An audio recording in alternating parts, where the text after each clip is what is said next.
Kementerian Pertahanan Rusia merilis rekaman yang menunjukkan aksi helikopter Mi-8. Rekamannya ramai beredar di Facebook pada Selasa 14 Juni 2022.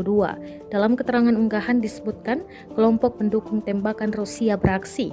Awak helikopter Mi-8 selama misi pengintaian visual mendeteksi kelompok pengintaian dan sabotase musuh di sepanjang rute, jelasnya. Tim pendukung tembakan helikopter Mi-8 menembaki para pejuang Ukraina dengan senjata ringan. Perang antara Rusia dan Ukraina hingga kini dilaporkan masih terus berlanjut.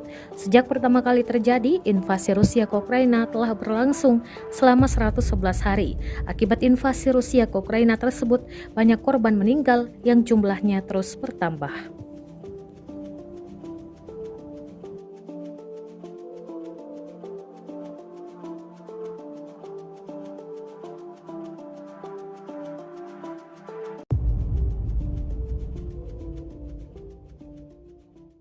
Terima kasih sudah nonton.